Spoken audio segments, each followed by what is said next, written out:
Tonight, the Democrats stayed seated. They did not stand up for the American people. They stayed seated when the president told about the gains we've made in our economy, decrease in inflation, decrease in interest rates, the Working Families Tax Cut Act that has caused more money in people's pockets. That's the kind of thing they stayed seated for. They stayed seated when the president talked about immigration, that he's closed the border. They stayed seated when the president talked about that he's achieved peace through strength.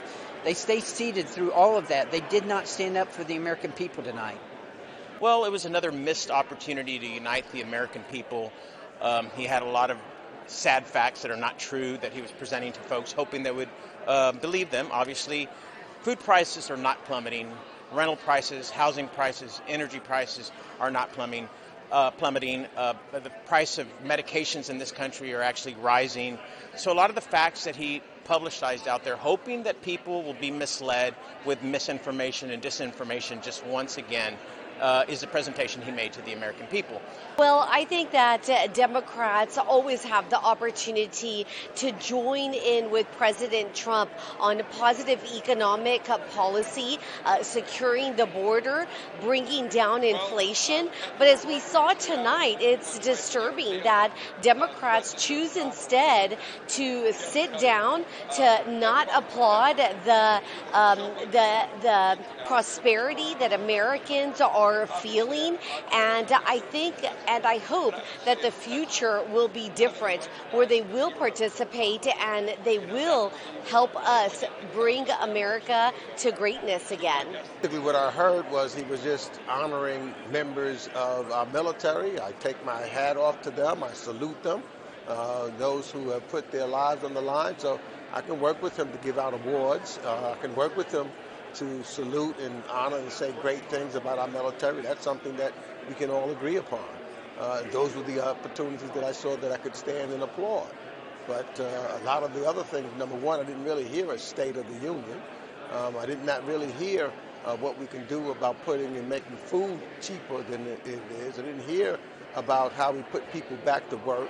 I didn't hear how we were reducing the energy crises that Americans are facing, that a hard time that everyday Americans are suffering.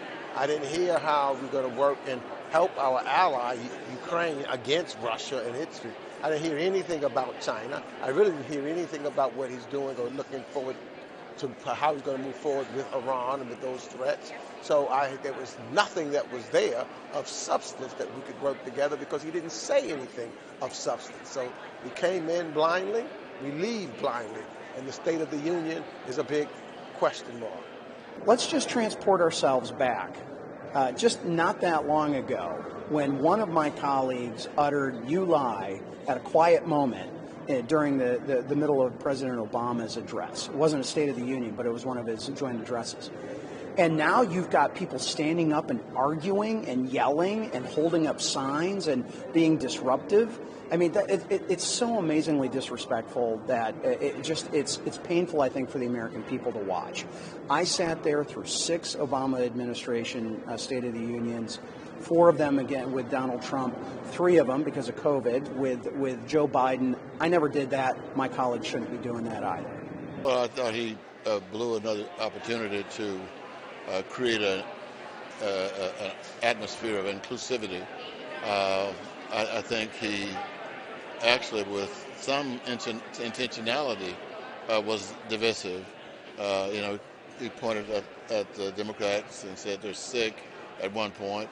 At another point, he said they're crazy. Then he attacked DEI. He was trying to hit all of the tender spots. And I think, he may not have intended to be as divisive as he was.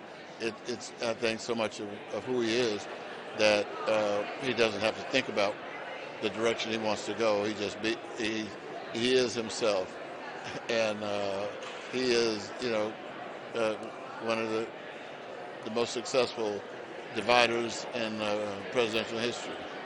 And I also think that the fact that Republicans continue to work hard just on this affordability issue. The cost of gas prices are down. The cost of food is coming down. Interest rates are down. So President Trump has really tackled those issues, and I hope that Democrats will continue to, to find ways to support the American people. They've really been through a lot of hardship over the last several years. My takeaway is that time and time again it was divide, divide, divide, at a time when the country needs to come together and heal, and that can happen with a strong leader. Instead, it was attempts to divide over and over again.